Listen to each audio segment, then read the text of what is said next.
if you're not.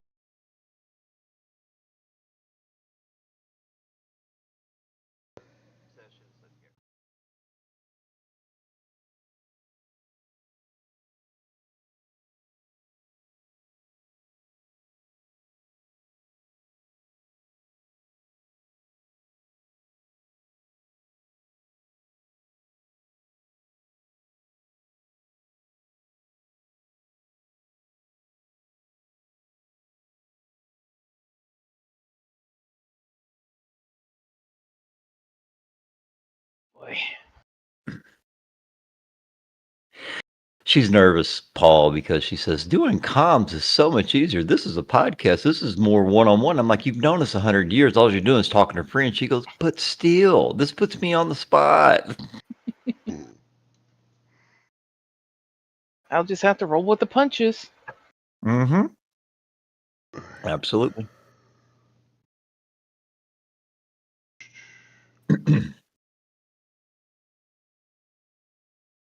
Are you ready? Yep. All right, give me 1 second. Mm-hmm. Now remember, this is live, so you can't go back and start over. No takesy backsies.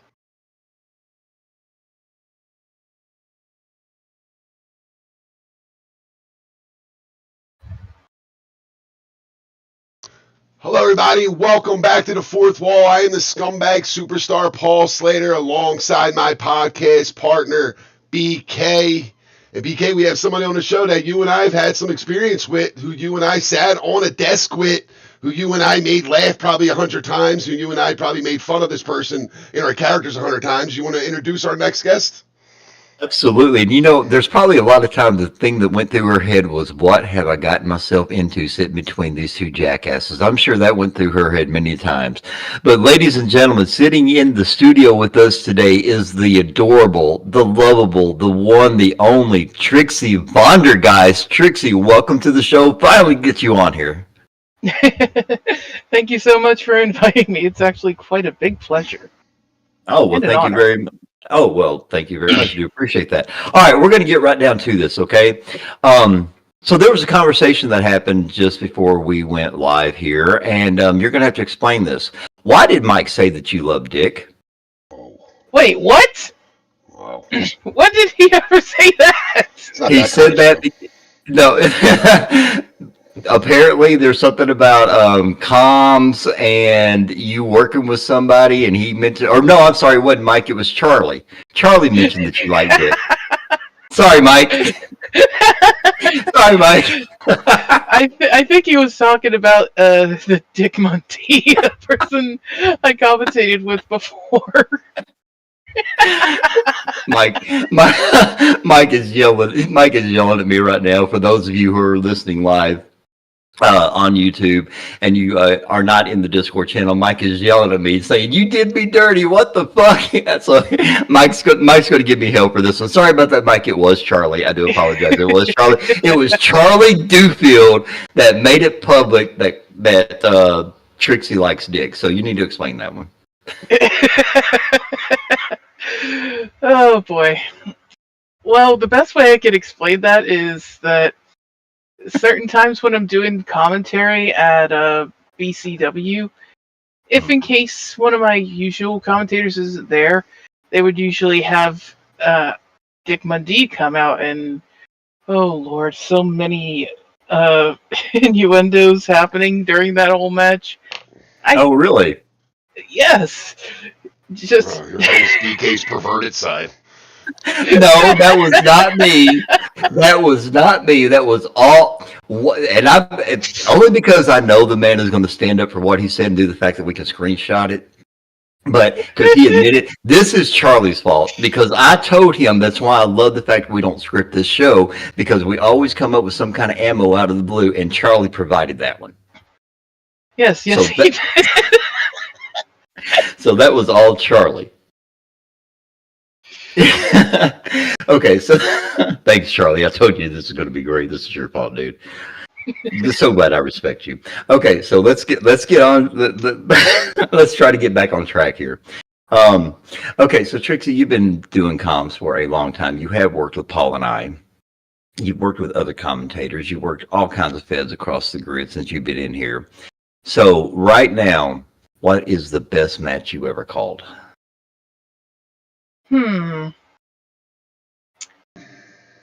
Now that's really putting me on the spot there.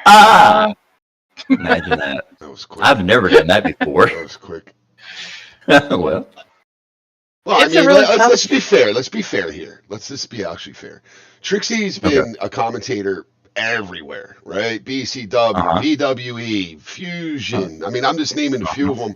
LPW too, right? Or FPW, whatever. You know what I'm talking about. You've been everywhere. I was at LPW once, yes. All right, you've been everywhere, so I can understand. You've seen so many matches, you've seen so many promos, you've seen so many segments. It's probably hard to find just one. Fair? It's fair enough, but I could name a couple that pop in my head.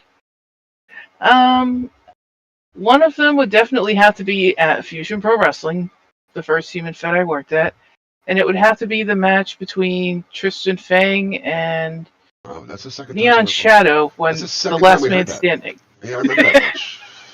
I was laughing my ass off with that match. I think you whether were on it there was- with us. You were on there with us, commentator. yeah, that was the same match that we were talking about. Matter of fact, I think when we had Sparksy on here, we were talking about that match with the whole electricity thing that we were asking him about how he was shocking himself. Is that the one? No, that was Chasing the Sun. The one I'm talking about was from a different free It was on a preview regular. that Yeah, I remember. It was different. It was a different show. Okay. Chasing the Sun. All right. Remember, BK was on that beach. Oh yeah, and they had that match, and yeah, that's right. Sparksy had to explain the match. That's what it was. Okay, yeah. That's because we were so confused as to what the rules were. Yeah, put the pieces together. We talked to Drewski about that match too.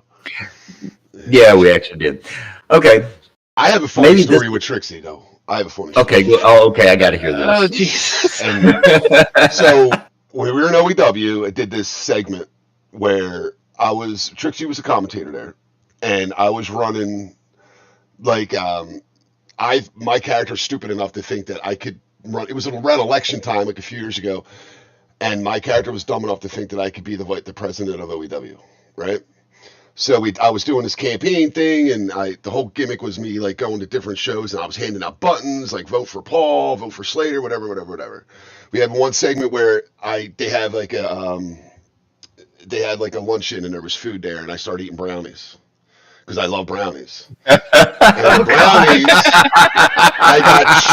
I got tricked by one of the people there that the brownies were pot brownies, and I ate like 6 of them. And that same show, I was doing a town hall meeting at the end of the show. It was like a town hall meeting. The segment starts. I'm eating the brownies. Like, oh my god, I got to induce vomiting. I'm like going crazy because the person tells me that there is weed in the brownies. They're special brownies. I come out and I'm playing like I'm super high. I go up to commentary and I start hitting on Trixie, and she's dying laughing. Like, she's dying laughing. And I just didn't tell her what was going to happen. I just went up and just started hitting on her, saying, oh, Trixie, I love you so much. When I completely shit-talked her every time I've ever been on there. I'm telling her how much I love her and all this shit. In the video, she's cracking up laughing. And that made me laugh. That always made me like, all right, at least I got Trixie to laugh. That was fun. You know what? I'm not gonna lie. I have done this show many times, and I've commentated many times high as a kite. But I have never been so high that I hit on another woman. Jesus Christ! Are you sure that I wasn't high at all. I was just playing the character. I know, I get that, but still. Yeah, it was But fun. see how much fun you had that way? Oh wow! It was fun making Trixie laugh. And I remember. I think it was Lex. Lex was doing commentary too, and he's like, "Man, Trixie couldn't stop laughing. Like, she didn't say nothing. She couldn't stop laughing. I'm like, all right, as long as I got one person to laugh, I'm cool with it." Well, then she also probably started giggle snorting too. I think I did a few times. Yeah. Just a few. So Paul was fair about that, saying that you've called so many matches it's very hard, but you did happen to name one. So here's one that's maybe a little easier. Who's been your best comms partner or partners? Be very careful what you say.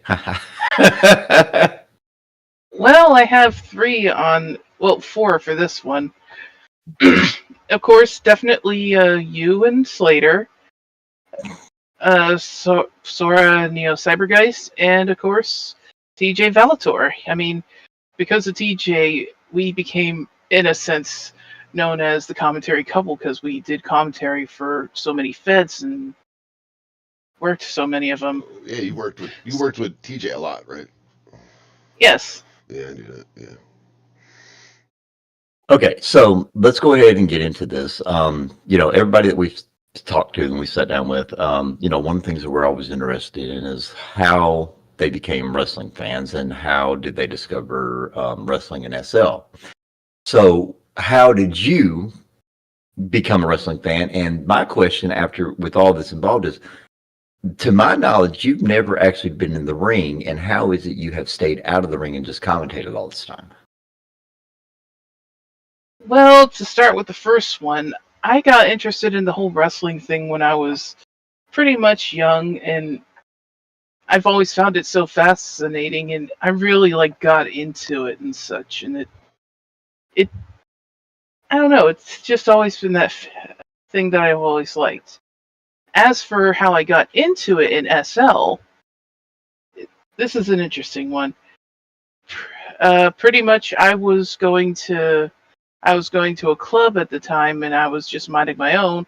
Then I looked at a little, like a billboard thing or something, and it was saying of wrestling. And I think anyone who first discovers it is like, wait, there's wrestling in SL? So curiosity got the best of me. I went and I watched. I got hooked, and then I just thought, what the hell? Why not see of trying to go into it? Now, was that a ferry fed that you went first? Yes, Yeah. that's correct. Makes sense. And that's what you primarily do. Like, you primarily are in the ferry feds, right? Like, you don't. I mean, I know you did the human feds. I know you did OEW human. I know that Fusion, BCW too, right? You did that human. So you were kind of new. Like, you kind of got into human feds kind of later. Then you did all mainly ferry feds first. Then you kind of transitioned over. Well, yeah, pretty much at first I was started out at before it was FWF, and then I was there with the birth of UFW, which was the first fed that really got my foot into the door of Right. SL wrestling. And then before I knew it, just because of sheer curiosity, I went and signed up an application for Fusion Pro Wrestling. And I honestly get a joy out of it. It doesn't matter if I'm a human or a furry. Well, I know. I just Okay. know for I remember, at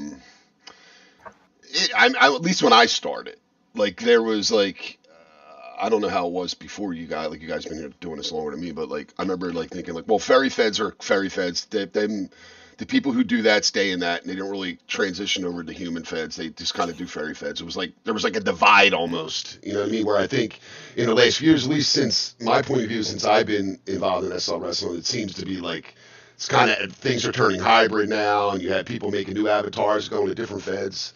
And probably it's always been like that. I just never noticed it because I remember just being told well, the ferry fed people kind of stay at the ferry fed says, and humans do to humans, and that's kind of, they don't separate. It's like a division, I guess, almost, but it doesn't seem to be that way anymore.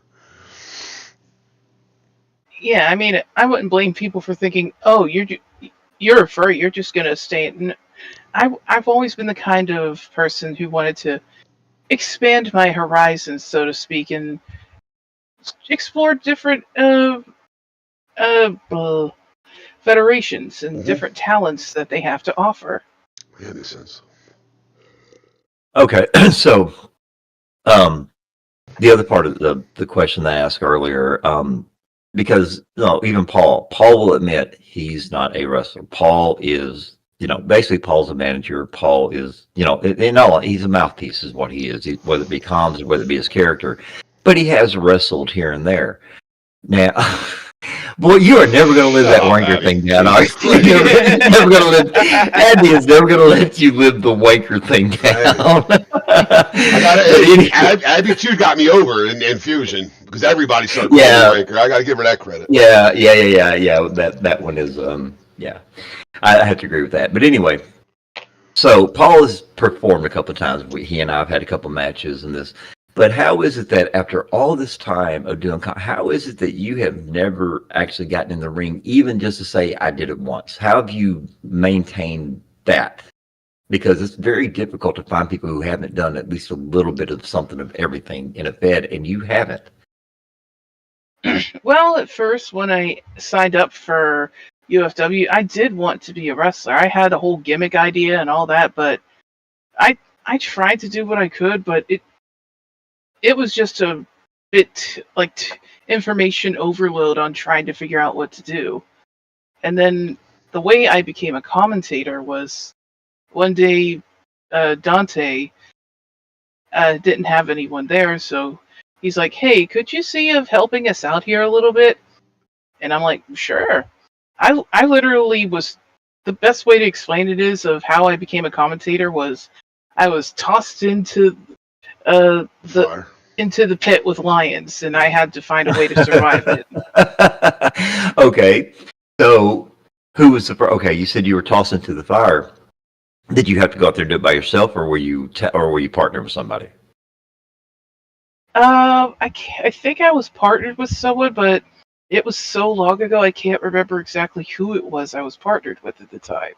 Oh, you've been doing, yeah. Well, I mean, we did have the conversation earlier, and you were telling me how nervous you were to do this, and I said you're just talking to two friends you've known for 100 years. So, yeah, I can understand where you might not remember everybody that you ever worked with. Mm-hmm. So, one of the things, and I find this interesting, and we've talked to others about this, and it's always very interesting to find everybody's point of view. And I'm going to say this once again, and people are going to get tired of hearing me saying it, but it's true. I can ask 5 to 10 people, different people, the same question, and you're going to get different answers because everybody has their own story, their own version, their own point of view. So for you, we have seen you, like Paul mentioned earlier, we have seen you in human form, but most of the time you're in your furry form.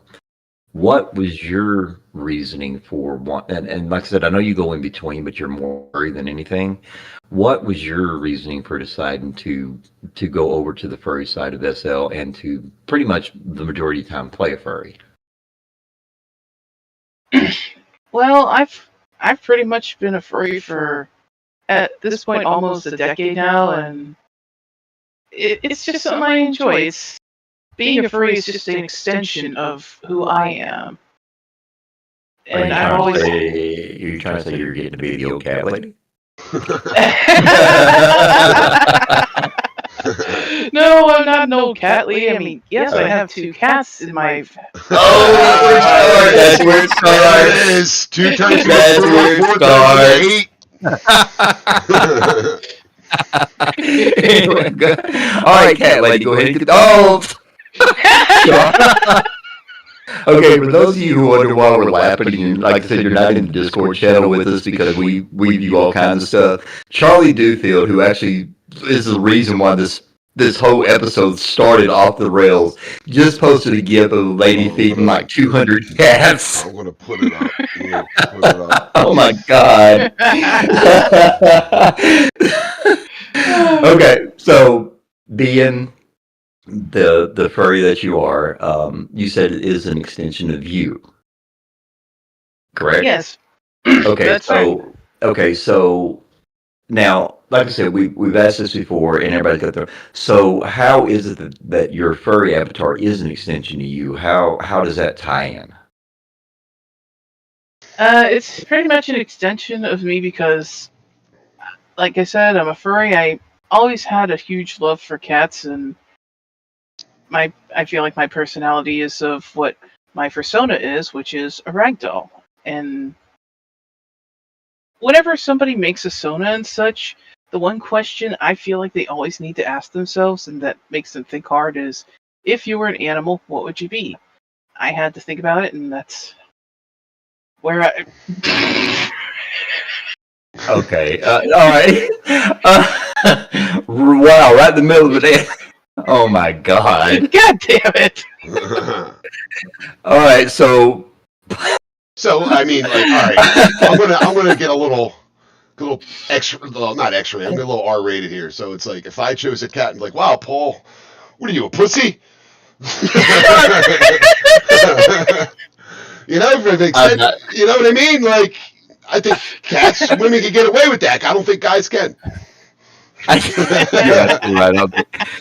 Okay, so the reason why we're cracking up like this, like I said, if you're not in the Discord channel, you're missing a lot because people are making comments and doing things during the show that we can read. And Trixie's your brother or sister? SO brother. Okay, SO brother. And so, and the reason why is because, and this is to be honest, because I don't know the person. I heard the voice, but I never want to assume who's doing what because I don't know what kind of avatar they play. But anyway, the brother just went in here and threw a GIF into our chat, and it goes, "I'm a kitty cat and I dance, dance, dance," and this that's what stopped Trixie's short in her answer. And God, I swear to God, you're going to end up. You're probably going. We're going to have to get a new mic on this over because you're Google snorting all over the place. You're gonna short the mic out, is what's going to end up happening. This is ridiculous. It really, really is. This is a lot of fun, though. A lot of fun. Okay, so let's get back to Trixie. Okay, and I know everybody's going to pick on her. I get that. Okay, so you've been doing this wrestling thing for quite a while. You've seen a lot. You've seen the upside. You've seen the downsides. You've seen, and to be perfectly honest, I'm sure you've seen, or at least unwillingly, were involved in something. Basically the ugly side of it for whatever reason. In your opinion, what do you think is where? What do you think is the best thing that you've seen that's helping SL Wrestling kind of back on the rise? Because they kind of lost a little bit there, but now it's back on the rise where more people are attending, more people are paying attention. What do you think is the reason for that? That's actually a very good question. I think the way I see it is, I feel like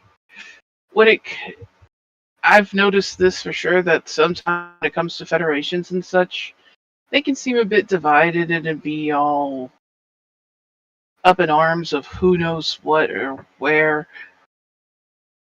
But now I'm noticing a bit more that federations want to try and work together and make it so that it's not just enjoyable for the people that are watching it, but for the people that happen to be working in it, whether you're a wrestler, a referee, a commentator, or somebody who might be in production to make it all the pretty lights look good and all that stuff.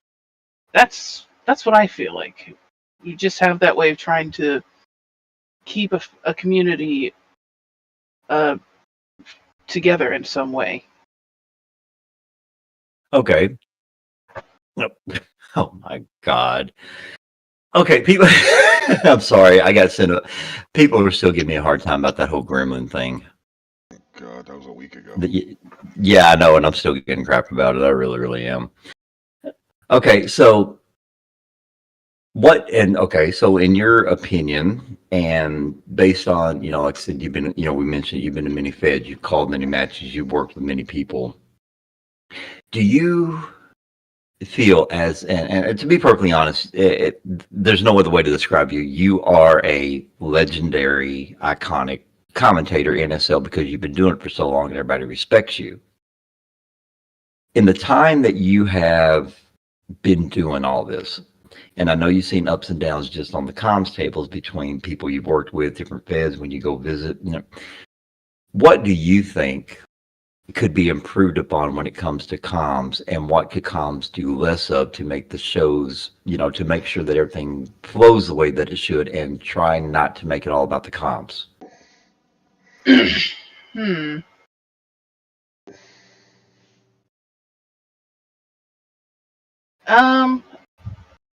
Honestly, I feel like when it comes to commentary,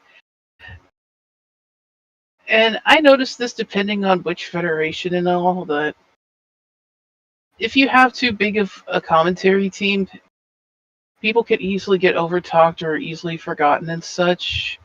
And I think the one thing that is a must improvement is to make sure that nobody tries to overtalk anyone, because do you find it hard? Do you find it hard being with three people when you're on a commentary table? If it's people that I've worked with before, no. But If it's somebody that I'm new with, or somebody who doesn't know how to shut the fluff up about things, BK. then Oh, but fight me. I was, but previously, I dealt with some people that shut up to the where I could try and do my job, whether I was color or play-by-play. It feels disrespectful when they don't even bother trying to let you put a word in. All right, but what about the opposite, though? What about when you get on a commentary with somebody and they don't even talk at all? And then you feel like you have to, you have to cover for them, or like there's dead air, and then you like feel like you have to say something, because they're not saying much at all, or they're too shy, or they're nervous, or they're scared. I think that's more difficult than having people talking over each other. You know what I mean? Because like when you have somebody that's not really contributing, or they're talking very little into the thing, and then you have to actually step your game up, I feel like that's harder. That's just my opinion, though. I never had that problem with this guy next to me. He never shuts up. But you know what? You could just go off over in the corner and just go fuck off. Okay. Yeah. Now, children. Now, even when we worked with Trixie, we all played well. I know. Yeah, we did. Everything was quite balanced, and yeah, I know that. That's one of those things. We do this, and we're so long, we're so close friends. You can say that, and everybody's like, "Yeah, they don't really mean it," unless we're in a storyline and people think we really hate each other. So, Trixie. Now we mentioned earlier, Paul was correct in what he said about being so many, but you mentioned, to the match that stood out in your head. So, from a commentator's point of view, and I believe that we talked to Nene about this a couple of on her episode. Who is somebody that, if they were to come up to you and say, "Hey, I want you to be," kind of like what Stone Cold did with Jim Ross that time, I want you to call my match because I respect you. Who's the one person that you would be nervous to say yes to, even though you'd still do it, that you'd be nervous because they didn't ask you to do it? Oh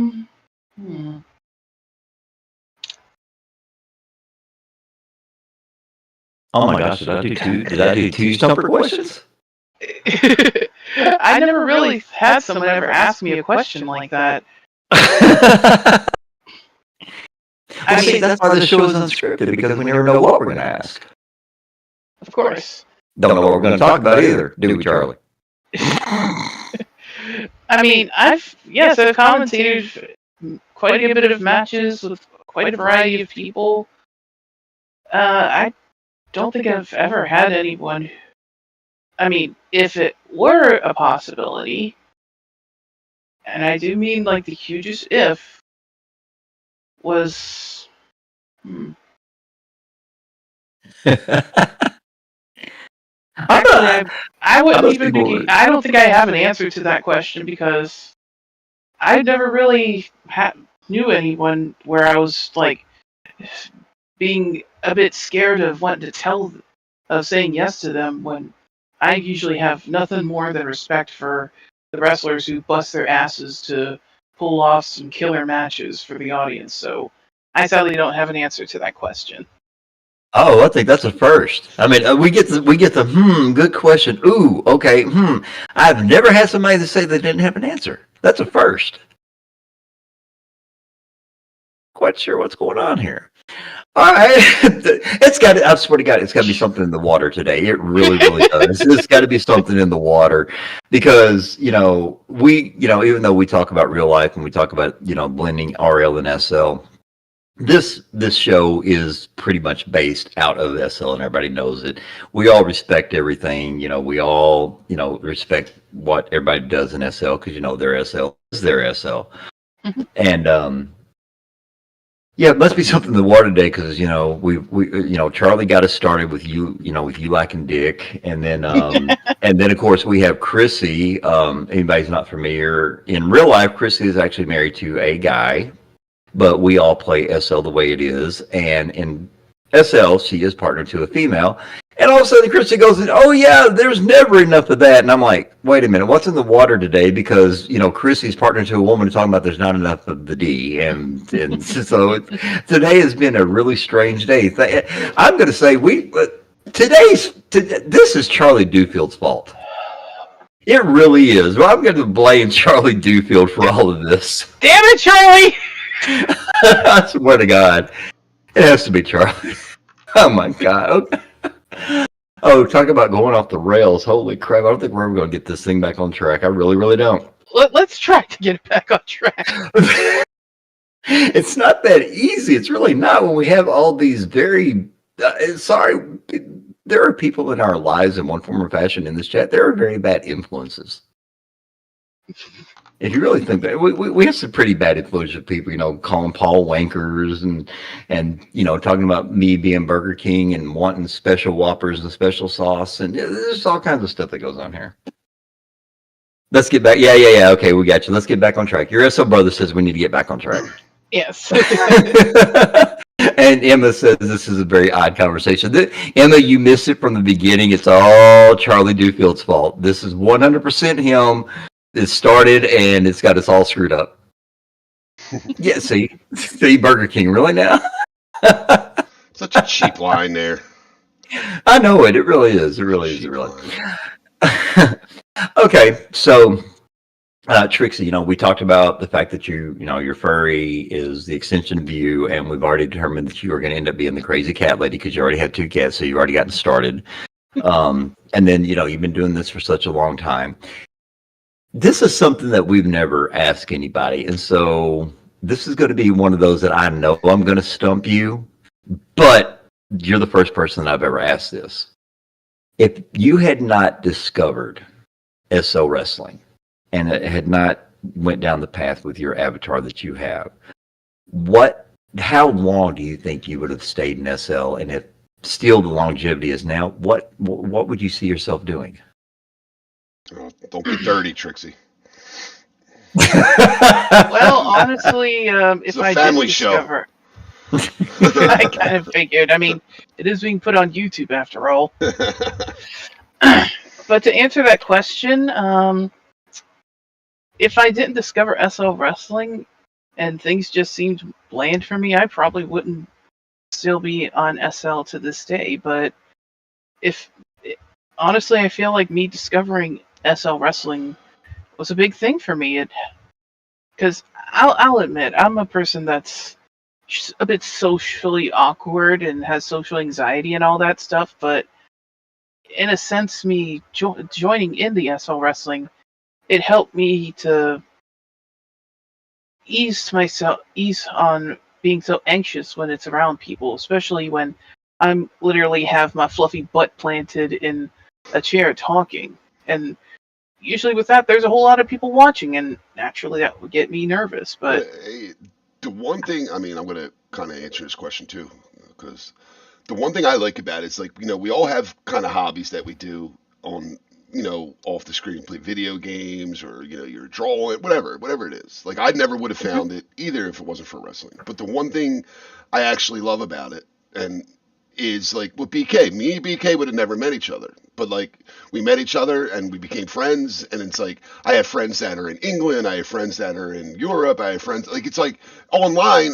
With SL, I connected with so many different people from all over the world, which I think is cool, which I never would have done sitting in my chair playing video games, because I'm not an online video game guy where I play with other people. I kind of just do single player games and stuff like that. But I never would have had the opportunity to meet all these people all around the world and talk to them and actually become friends with them. So I think that's one of the finding wrestling, getting involved in that and then connecting with people and having, friendly relationships with people and talking to people. I think that's one of the plus sides of it, in my opinion. Yeah, now here we are so many years later, we can't get rid of it. Yeah, you check out, you can never leave. Who was that said something earlier? Oh, I think this was Mike that he come in and we were joking around. I think he said, "I'm like an STD, you can't get rid of me." I think Mike actually did say that one. Oh my God. Okay, all right. Mike admitted that was him. All right, we got it. Okay, so Trixie, okay, oh my gosh, you've done, I'm trying to go through my head and I'm trying to think, because you've done and you've seen so much that, a lot of us, you probably forgotten more than a lot of us can remember. Just right off the top of our heads about things you've seen in wrestling and things you've seen in SL and the changes, through the thick and the thin and the good and the bad. You've pretty much been through it all. And this is going to be probably the hardest question I'm going to ask you. If you would have had the opportunity, if knowing something that you saw was going to go bad, you don't have to give any names, you don't have to give any feds. But if you had the opportunity that you saw something that was going wrong or something that you said, look, I know how to fix this, do you have the hindsight now that you wish you would have stepped up and helped, or with the way things played out, it worked out better for you and everything just smoothed out later? Would you have done something, or should you have done something? I mean, back in the past, yeah, I can admit I've made some blunders and mistakes, but we're all human. It happens. But if I was able to go back in time and try and fix whatever mistakes I made, I would have. But I can't, so I just use whatever goof ups I've done as a learning experience to help me improve on my commentary thing. I mean, for the time being, yeah, I'm off the table because of health reasons, but I'm coming back, so don't worry. But I always try and use whatever mistakes I've made as a learning experience, because I wouldn't want anyone to try and make the same mistakes that I've made, And Well, I've seen some messed up things in federations and such. I would have said something, but I've always been like, yeah, maybe I shouldn't say something. What if I get in trouble and all that? Yeah, but sometimes I believe in the philosophy. Sometimes it's better to ask for forgiveness than permission. Yeah, we live by that. Yeah, right. Yeah, that's exactly what we live by. Why'd you do that? Oops, sorry. Yeah, we completely get it. Okay, so let's just talk personal right now, okay? You've said that you have no idea who would, if one of the performer would come and say, hey, I would really like for you to call this match, and you said you just really can't name one. But, so, in all honesty, and this can even include family because I understand how it works, but all honesty, who is your favorite furry and human wrestler or wrestlers? Okay. When it comes to the human side of things, if I had to say which one was a personal favorite of mine, that whether it's me being a face in the crowd or just commentating one of their matches, I would have to say it would be Baza Winlow. Knew it. I knew that was coming. I was going to type it. I was going to send you a message. Are you She's really? going to say Really? Baza. I fucking knew she was going to say that. I knew it. Okay. Yeah. Okay. So since Paul thinks that he can predict the future here, I Would you swear care to my to- kids, I knew that was coming. would you care to explain why Baza? The reason for Baza is because, yes, he may be acting like the most biggest, hugest douche canoe you can imagine in the ring, but in all honesty, he's honestly one of the most chillest dudes ever, and lordy lord, is he very protective of me, because if he hears of anything going wrong with me, you bet that he'd be all fangs out and wanting to try and sink his teeth into whoever it is that's trying to badmouth me. Oh, well, okay, all right, okay. So that's a good. Now, Paul, why were you going to send to me? Why were you going to say Baza? I had a feeling it was Baza. I just had a feeling that she was going to say Baza. Everyone says Baza, so it's not really a surprise. Well, not everyone's. Well, Baza. I mean, most of them, but I agree with everything she said. Baza's a great guy. Baza's good at what he does. He's probably one of the top guys in SL wrestling. There's no doubt about it. Okay, I totally agree. All right, so let's pay some bills really, really quick. You are listening to us live on YouTube, on our YouTube channel. Thank you very much. You are also going to be listening to us live on Dark Star Radio at darkstarradio.com. Aaron's Domain, Limitless Pro Wrestling, also known as LPW, and Premier Wrestling. Oh, and this would actually be a real good time. Paul, I think we can throw a teaser out here really quick since we're talking about sponsors, and this is something that we can throw in there. We have mentioned the fact that we are still doing our giveaway. Yep.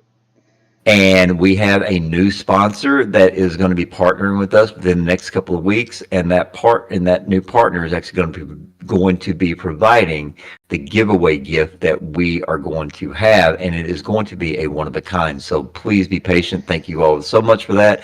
And let's get back to Trixie. All right, so Trixie, this is the time in which we do our question and answers.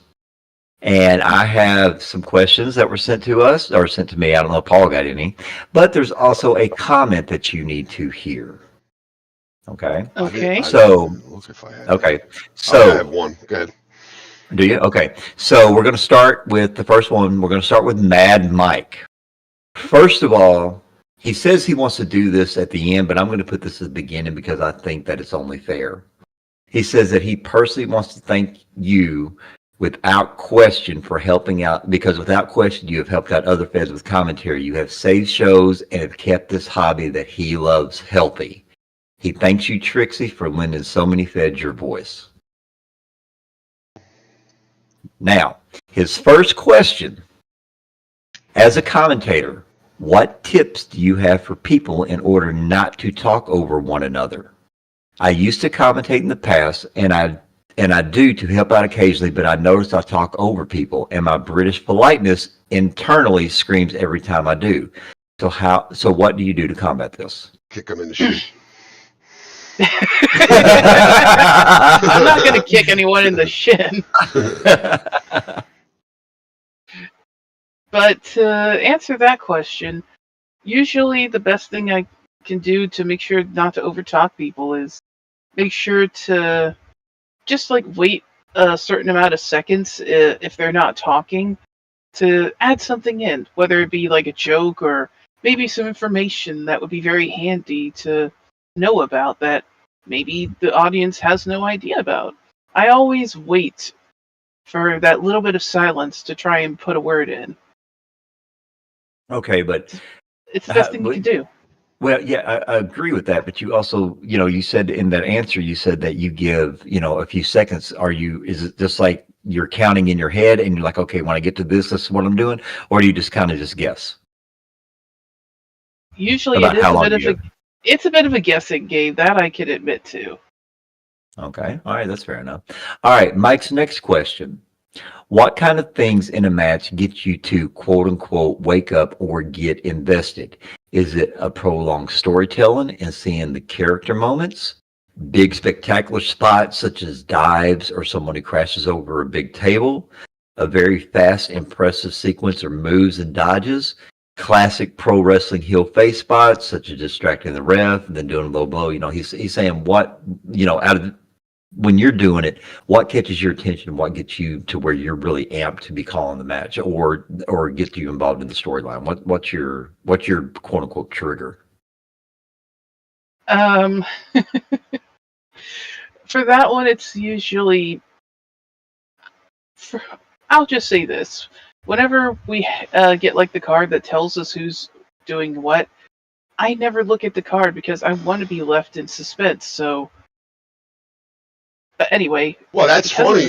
Speaking of that, I don't mean to cut you off, Trixie, but remember BK when we did the where I went off at Fusion and Trixie was on there and we wondered something was going to happen, but we didn't tell her what was going to happen. Oh, are you talking about the one where we did the video where you were outside of the security cam and called you a piece of shit? Yeah. That was the first time we were on mic with Trixie. That was one of the first times. Yeah, that was kind of a crash course. That was kind of a crash course. Welcome to the group. Okay, so Mike's got a couple more questions, and then Paul, we'll get to yours. And I got some people throwing some in here. Mike's next question is: Do you believe pro wrestling feds in SLPW should compete or support one another? Oh, obviously support. I feel like competing just would drive a wedge into so many different federations. That's Okay, my fair honest enough. opinion on this. What do you mean? Say that again. Like, say that again. I didn't hear you. I said that pretty much my honest opinion is I feel like we need to support people, not try and be competitive, because I feel like when you're being competitive with everything, it's just going to really drive a wedge into people. They're going to be like, oh, our federation's better. No, my federation's better. Oh, fuck off. You don't know what you're talking about. Do you feel that still goes on right now? Like, do you feel there's a lot of competitiveness still out there? I think maybe sometimes, but I don't always notice it that much. But I usually notice more of the supportive side instead of any of the competitive, because the support outweighs the competition. I mean, I think. Okay, I mean, but go ahead, BK. I cut you off. I was going to say, but don't you feel that maybe a little bit of competition is good because we have people who unfortunately did not actually get to watch every single week the Monday Night Wars, and WWE at the time, number one top dog. Eric Bischoff comes in, granted it was short-lived because it was only short-sighted, but look what he did, and that elevated. Don't a little bit of competition is fine as long as you do it to elevate each other and not trying to crush each other. Mm-hmm. Okay. I think we all have like a competitive edge to us. Like, I think we all want to go out there and be the best thing on the show. But I don't feel, I don't. I think, I mean, BK will agree with me with this. Like, one of the reasons we started this podcast is like we wanted to bring together like the community, where it's like say Trixie, you didn't like me, and where you didn't like somebody else in SL, and you listen to the story, you saw that person comes on, they tell the story, and then you think to yourself, like, I got a lot of things in common with this person. I found wrestling the same way they did it, or I joined SL wrestling the same way they did. They had the same kind of problems I have, or difficulties I have, or whatever. And then like you kind of realize in that, like, man, why don't we like each other? You know what I mean? You're mad at that person. A lot of times in SL, what I've seen, like, you're mad at that person because of something they did, or, they're on another show, or, you know what I mean? Like, they did something, a promo or a match, and I think it's just petty, a lot of it. Like, a lot of the problems that people have with other people, or people have with other feds, is just, I think a lot of it, I'm not going to say all of it, but a lot of it is petty. You know what I mean? It's just petty, and it's just like, it could be, like, what are we fighting for? Like, we're all doing this because we love it. We're all doing this because we love wrestling, we love entertaining, we love coming out there and doing the stuff that probably we never had a chance to do in real life for most of us. So it's just like, what are we fighting for? It's like, what do we not like each other for? It's just dumb to me. Yeah, I totally agree with you on that. And Mike's last question is, how hopeful are you of SLPW's future? Honestly, I'm extremely hopeful because there's still people coming in to watch the fights. They're still coming in to hear whatever the commentary has to say, whether it's involving the match or maybe a stupid dad joke or what have you. But it's just the fact that it's just a thrilling thing to see. I've even had whenever people see of me mentioning of being a commentator, they're like, I didn't know there was such a thing. I bring them over to check out a match and they get hooked. So I have a whole lot of hope for kind of like your SO brother Sora there when he popped into the server a couple of days ago and realized several months ago their name was mentioned to be on here, and they're like, we just now learned about this. Okay, Paul, I got several questions. Yeah, go ahead, keep going. Mine wasn't a question. It was just it wasn't a question. Oh, go ahead. No, go ahead. No. I don't have. Go ahead, keep going, because the question that was asked was already talked about favorite commentators and stuff. Okay, so the next two questions come from Matt Shelby. First of all, they would like to know, being part of both furry and human wrestling community like them, what do you think has changed for the good or the bad in both communities?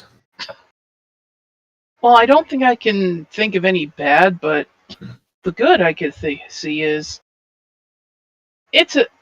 one thing that I've noticed before I even came into the wrestling is that there are certain times where the humans can be a bit prejudiced to the furries because they think, oh, they're only interested in this and that and blah blah blah, when they don't know that the furry community can easily be one of the most accepting and nicest people. And I feel absolutely. like because of excuse me, because of us having like hybrid federations and all that people are starting to see that, hey, maybe furries aren't so bad, and also the furries thinking maybe humans aren't so bad after all, because it doesn't matter what avatar we're in, we're all here doing this for the love of wrestling. Exactly. Oh, totally agree with that 100%. All right, so now we get to Paul's favorite fan of ours, somebody we love and adore tremendously, in Miss Kimberly Smith / Attitude. Well, I know she put some questions in here. Okay, give me a second. I'm going to have to find them. Everything's getting kind of lost. So let's get really quick. Ray, I'll find them in a second. You know, things happen. While I'm looking for that, Emma is says, all right, here we go. Where does the pizza lover intro come from? And who do you, Trixie, think that you could do a story or even just a promo with? Where the whole pizza loving thing came from is because, well, I happen to be half Italian, and I have the hugest love for pizza. Quite a good people in the chat, and those who will probably be watching this later on can say that I love pizza. Me too. I truly do. I just ate a slice of pizza before we started this podcast, if we're being honest. What the? Like I said, something is really weird in the water today. All these different conversations we've had going on, and I don't know. This is just today's been a strange day. And for the other question, that's a bit of an interesting one, because, like I said, since I've been at this for, I'm guessing 6 years at this point. That's my guess, but anyway. God, 6 years. That's about almost how long I've been. Oh yeah, well you're. I actually think today's my SL birthday. To be honest with you, let me see here. Hold on, check 7:30 yesterday. 5 years. Oh, it was yesterday. 5 years I've been. Oh, 5 years. 5 years. Only 5 years? Yeah, only 5 Oh my years. God. It feels like 50. Oh my God! I think I'm something like I think I'm like 15 or 16 years old. I think. Okay, so here is the one that I was looking for. This comes from Kimberly Smith / Abby Tude. Mm-hmm. She wants to know if Abby can have that ugly, freakish cat of yours, and how are they doing? And they think the name is Felix. Oh man! Oh God! Some stories on that cat. Go ahead, Trixie. Oh, God. I should have known somebody was going to say something about Felix. I actually recommended Felix to be euthanized during an OEW show once, Joe. I think I got Trixie mad about that. In character, yes, Yeah. But and then of course when you were high as ever, you were like, "Dude, look at that cat! Yeah, Look at that cat! I Let me love pet your cat!" It's beautiful. I love this cat. Oh my God. Okay, I got to hear the story about the cat. Oh my God, here we go. Pretty much at the time when I had Felix, I just felt like I wanted to add something to my whole little commentator gimmick thing, and I thought, why not bring a pet along with me? And I looked at my inventory, I had a little Sphinx cat, and I'm like, okay, I'll go with this. I'll name him Felix. And I wasn't expecting that little cat to have garnered such an interesting bit of banter. Oh, so in other words, the cat has a following. Yes, Felix had a following. Sure does. Oh, okay. So Paul, what's your story about the cat? No. I I did maybe a couple times like commentary or promos, and I would always mention the cat and how much I hated it. Oh my And then God! I would be next to her doing commentary, and I would sneeze, saying I was allergic to the cat, and we need to get the SPCA in here to get this cat out of here. Did you see what Charlie Duffield just said? That Felix is an uncooked chicken. Lord knows how many times I heard that. God. Tastes like oh, too bad we are live. We can't just start over.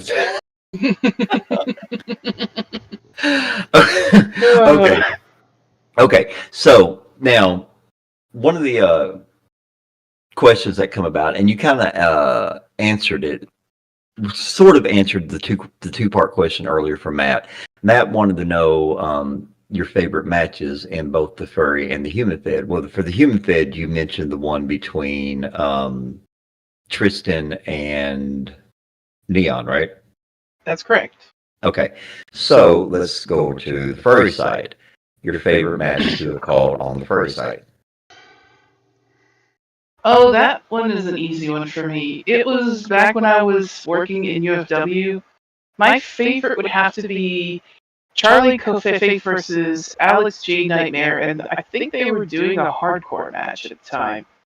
And I still remember when Kofefe grabbed a Twisted Tea and literally yeeted it at Alex J. Nightmare, and he fell down. Wait, a Twisted Tea, was this before or after the guy got smacked in the convenience store with one? Oh, this was way before that. Does anybody remember that? Actually, I think I can't remember for sure if it was after or before, but I just remember that match all too well, of the Twisted Tea, and there was literally like a huge stack of tables stacked right in front of the commentary desk, and Kofefe was on top of it, and then Alex G. Nightmare literally ran up to the balcony, jumped off, but he missed and went BAM! Right into the tables. I think I might have been there for that. I know I might have been there for that. But does anybody remember the viral clip that went where the little white guy he just got bitch slapped with the can of Twisted Tea from the black guy because he said the N word, yeah. Yeah. So that I'm sorry, every time somebody talks about Twisted Tea, that's what goes through my head. Is that thug bitch slap that happens. Okay, so here we go. Here's another one. Everybody knows, it's very well known. Abitude ends up with a laundry list of questions in one way or another, and we adore her for it. Okay, here you go. Abby wants to know if your FPW Still Chasing the Sun, did you genuinely not get the vignettes hinting at circus could have been Abby until the video had the text? What? Okay, Abby, you need to learn to speak English, woman. I can't even make sense of this one. Okay, hold on. Let me look at this. Okay, at Chasing the Sun, did you genuinely not get the vignettes hinting that the circus, that it could have been Abby until the video had the text, or was that all an act to sell? No, I honestly had absolutely no idea about this. That reaction I had was purely 100% authentic. Okay. That's the best way to do it. Like, I know a lot of, feds, will send you a production card and everything is going to happen. I would never read the production cards. I would never. Yeah. I would know what matches were happening. That was it. I didn't know what was going to happen to them because, like, your reaction to that, like, you want to see something that's going to be unexpected that you weren't planning on, and I think that gives you a genuine reaction to it instead of you could tell the commentators who read it, who like looked over and know everything is going to happen because their reaction to it is kind of like, all right, they kind of knew that was coming. But that's good. I like that you do it like that because I do the same thing. I have a commentators, but right. Well, then what? OEW? That was the last time, yeah. Was it? Yep. Okay. No. I did one not long ago for yeah. So twice in the last year, I guess. All right, Miss Trixie, if you, not saying that you would, but this is all hypothetical, if you were told that you could wrestle one furry or human in one match because you're like, hey, this is something I've always wanted to do, I just want to say, I think we talked about it earlier, but I don't know if you actually went into it. Who would be your choices for somebody that you would trust after everything that you've watched and everything that you've seen in the ring? Who would you say, okay, I know they know what they're doing. I've seen how they do it. I could work with them. Who would be your top two choices for if you were only going to have one match? And you can't say Baza. Yeah, no Baza. Or No Alice. Baza. Or Alice Chain Nightmare. Yeah. No Ollie, no Baza. Okay, because it's for whatever reason those two are givens. Honestly, for me, if I had a chance to do any kind of match, just for the purest form of shits and giggles, I would say I would want a match against Sparksy. There you go.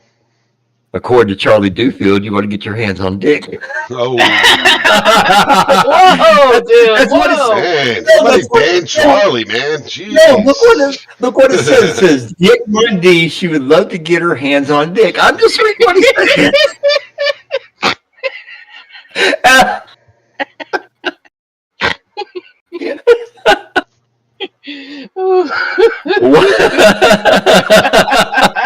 So, oh my God. I think you're right, Em. I think we need to get Leah to take care of Charlie for us or something. He's frustrated for some reason today. Charlie chose violence today. Yeah, he did. He chose freakish violence. But anyway, okay, so you say Sparksy on the on the furry side. Who would be your human choice?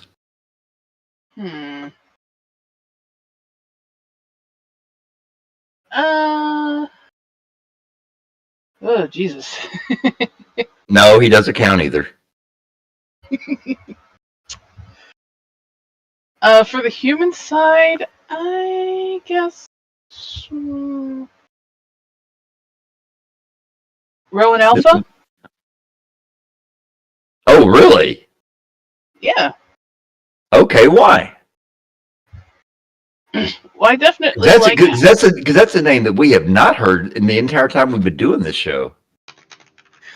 Well, with the matches that I've commentated and seen, she has that certain little type of spunk to her that I really like.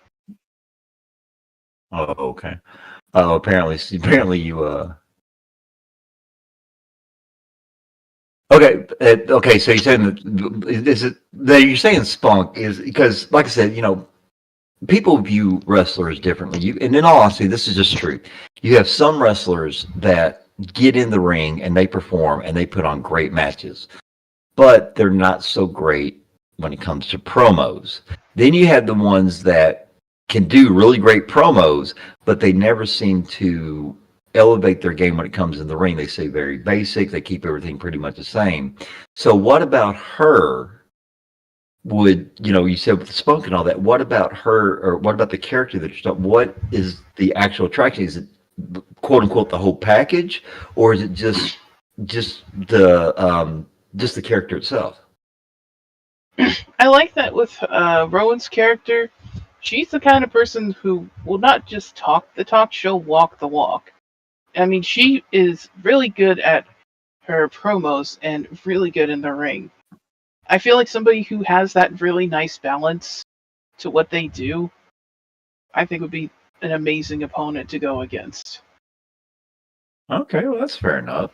That is fair. So, now this is a question I didn't ask you earlier. And everybody, just let you know, Paul's quiet right now, as we all know. RL sometimes gets in the way and whatnot. He's on a phone call, so we're going to keep this going until he is able to return. But one thing that we didn't, or I haven't asked you, because you've been commentating, and I said, how have you managed to stay, have you ever actually, you've been through some of the wrestling training, right? A little bit, yes. Okay, so with the people that you mentioned, you have Rowan and then you have Sparksy. Would you also want them to say, look, I don't have very much training, go ahead and train me, or would you want somebody who's a quote-unquote trainer to train you? Or would it just be one of them because you already trust them enough to show you what you need to do? Hmm. Well, I know I would definitely want it to be somebody. I mean, I know they have the skills and they understand that I don't know diddly squat when it comes to what to do in the ring. But I know I would want someone who I can either trust or is pretty much is able to train without a problem to show me the ropes, so to speak. Okay. Well, And if I were to want to try and step into want to at least maybe try wrestling again, then yeah, I just would see if trying to find somebody I feel like I can trust who could train me. Okay. Well, that's quite fair, but we all know, yeah. I think you're really happy with what you do, right? I mean, because you're not happy you would have done it this long, right? I mean, of course I'm happy with it. The way I see it, I go out there, I sit there, I talk about what goes on in there.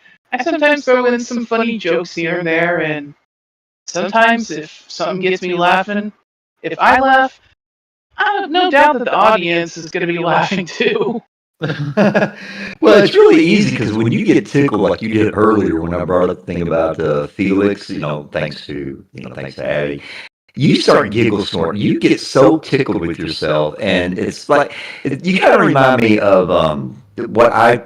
And I'm not saying that you're a comedian, but you remind me of the really good comedians like Gallagher and some of them that they just laugh at their own jokes or they laugh at something that they think and just intensifies it. And it's just so easy for you to get tickled like that. And it's so entertaining. It's so much fun.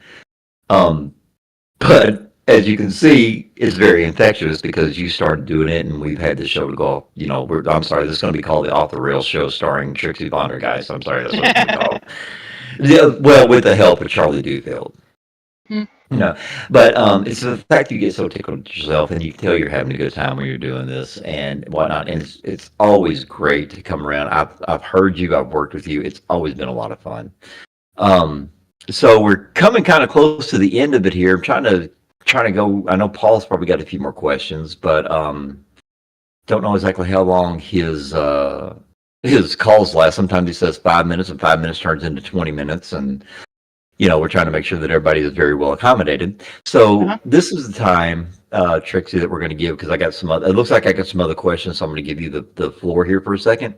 This is a time in which any type of advice or any kind of words of wisdom or anything that you would like to quote unquote get off your chest is something that you want everybody to hear. Is something you've been feeling for a while. This is your opportunity, so please take it away. It's all yours. While I look at these other questions.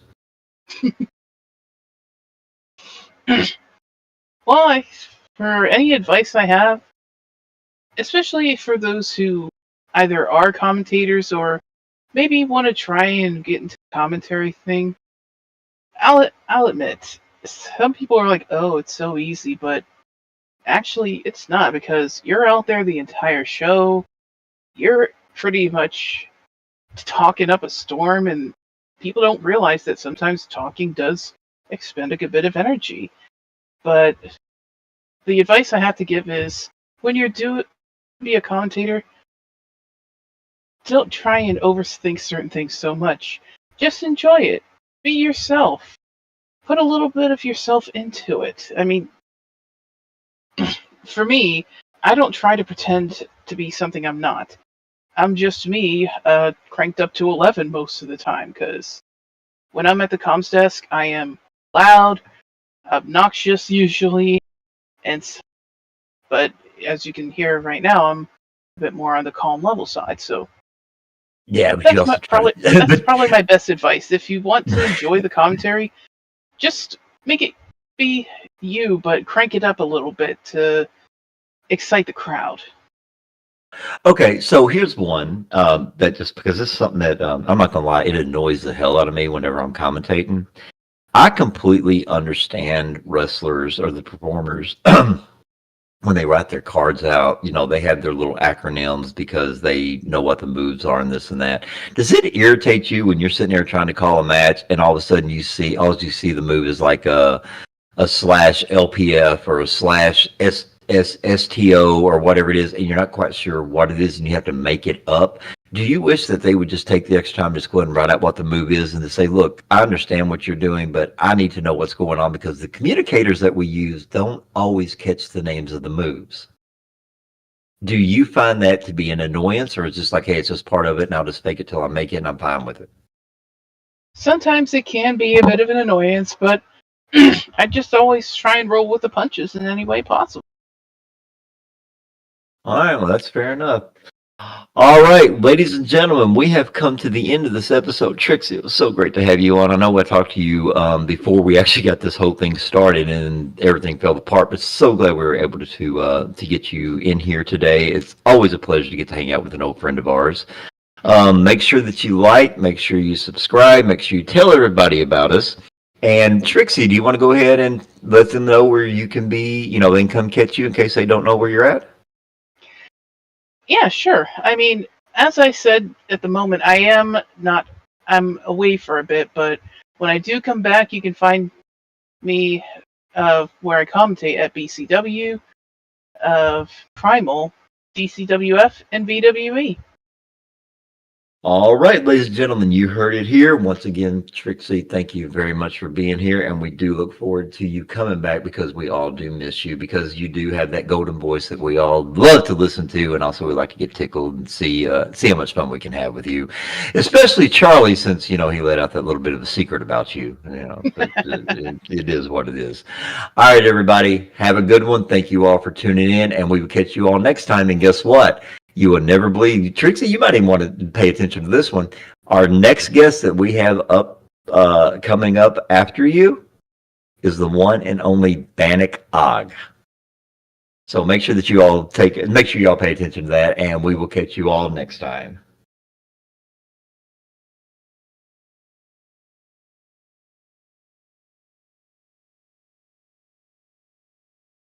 Okay, I don't know if he turned it off or not. Paul had to step away and he said, hey, let me know when to turn the recording off. So I hope he's not catching this. Hope we're not live right now. Because if we are, they're going to hear some outrageous shit. What do we got here? Don't worry, I'm sure Paul in the future.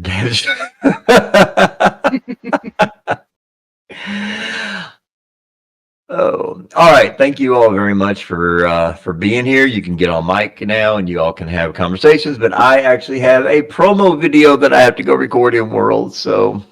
What? No worries. All right. So, there'll be torture to him. Charlie, this episode was your fault. Charlie? Yeah, that's Fucking damn why I it. got on voice to say sorry to Trixie. I apologise. So sorry. No, you don't. No, you don't. Trixie fine. fucking bonked the hell out of him. Scratched the hell out of Okay, him. I'm not sorry at all. Fine, you got it. Scratch the hell out of him. No, you're not sorry. All right, everybody. Thanks a lot, and we'll see you all next time. Take care, be careful. Damn it, Charlie.